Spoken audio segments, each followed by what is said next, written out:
my name is Agathe Demarais. I'm the Global Forecasting Director at the Economist Intelligence Unit, and today I'm joined by Cailin Birch, our Global Analyst, to discuss the latest global developments. So we've seen a lot of tensions recently, Cailin, in recent weeks, and especially between the US and Iran. We've seen this attack against oil cargoes in the Persian Gulf. There are a lot of people saying this is linked to Iran, so this has led to a lot of tensions between the US and Iran. Where do you see the future of the nuclear deal, the JCPOA? Where are we going from here? Well, you're right. Tensions really did kind of raise across the board in the US, in Iran, in the broader Gulf. This is something that's going to be rippling through all of our forecasts. At the moment, we are really looking at the next 60-day period as the critical time to find out what sort of leeway Iran can get by trying to lean on other partners to maintain some access to the global economy. Iran, as we all know, relies extremely heavily on oil exports for fiscal revenue as well as export revenue. Mm-hmm. So the US government really has removed a critical lifeline, if not the critical lifeline for the Iranian regime in terms of kind of economic growth.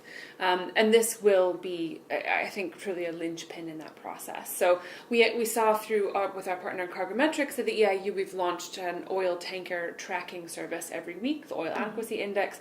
And what we saw in last week, so the week that ended May 10th, we saw that Iranian exports of crude oil to the global market actually did fall to zero. That's pretty remarkable. Iran has been able to maintain some access partially to key buyers under previous sanctions regimes, including the previous round that ended with the signature of the JCPOA. So they had exported around 10 to 10.5 million barrels per week. That's about 1.5 million barrels a day in 2014 and 15, even while they're still under the sanctions regime.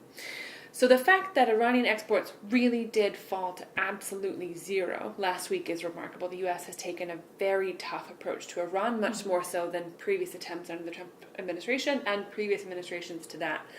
So they're not joking around, to use a very casual phrase for a very serious situation. And Iran realizes that. So they've asked Europe effectively for the next 60-day period to try to find a way to maintain some oil exports. If Europe is successful in doing that, then we think there is a chance that Iran will stay within the JCPOA with the understanding that the US has withdrawn, but other partners are willing to stay in it. This is because, again, Iran really relies heavily on fiscal and export revenue from oil, and this is their only way to maintain economic stability to the degree that they can, not economic thriving. And this is really, I think there's sufficient motivation within Iran to stay within the deal because of that necessity on the economic side. So it really does fall then to Europe to see what sort of kind of measures they could take to make sure that Iran maintains a basic level of oil exports. Europe is in a very difficult position because provoking the United States would actually bring more trouble onto Europe's shoulders than they perhaps are ready to deal with. First quarter GDP growth in Europe was slightly stronger than we had been expecting by looking at early signs of manufacturing indices and the like. So quarter-on-quarter growth wasn't terrible. It was about 0.4%, so better than expected, but it's not excellent. And Europe continues to face headwinds this year.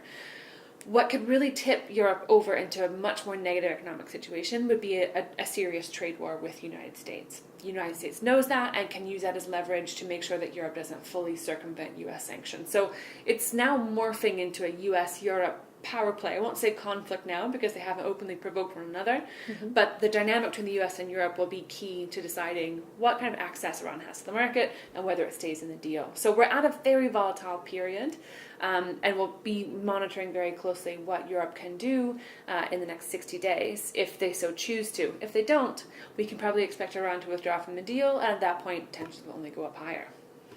Okay, that's very interesting what you mentioned. And actually you mentioned trade, which is another topic that we've been following very closely lately at the Economist Intelligence Unit.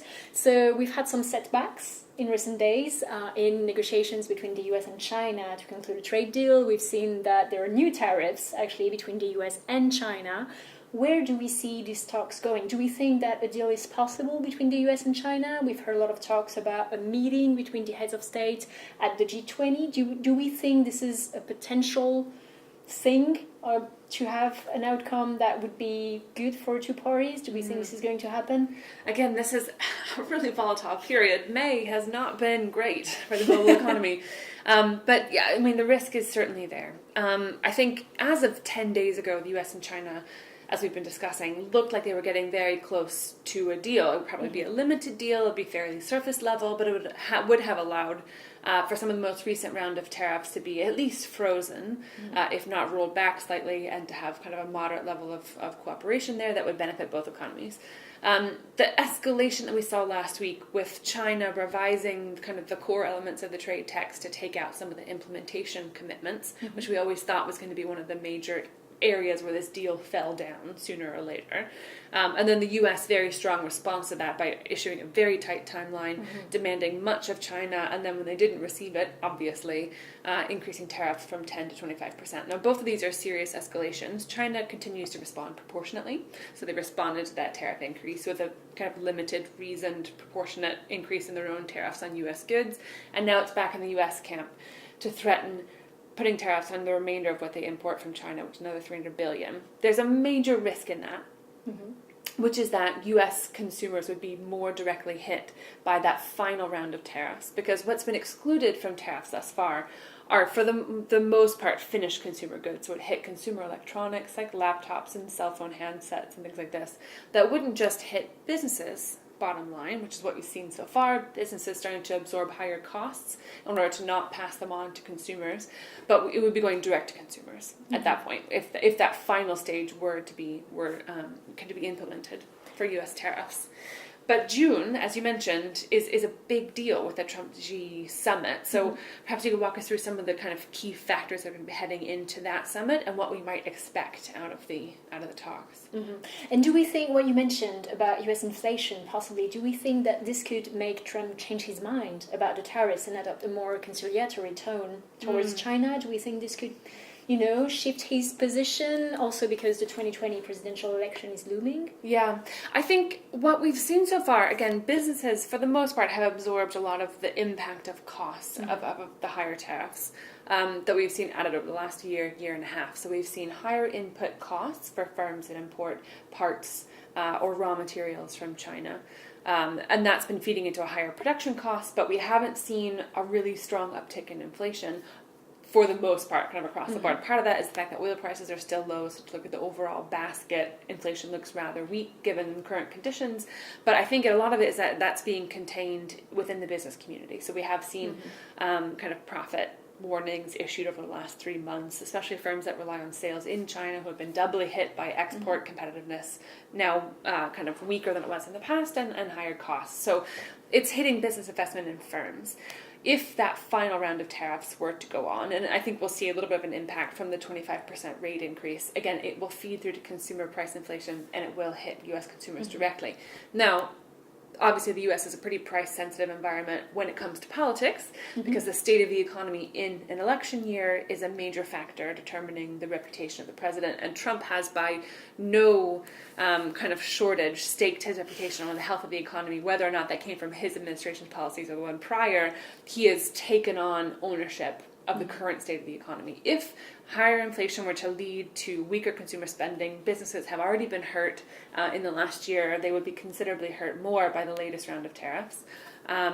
In 2020, that would make for a much less appealing picture, I would say, for potential Trump voters who aren't already convinced. So that would certainly add to the political calculus. And as they head into this meeting in June between President Trump and President Xi, I think the political calculus, if not the economic concerns, because we do see that President Trump has really hung on to the idea of tariffs as a positive, kind of a net positive to the economy. That's definitely true.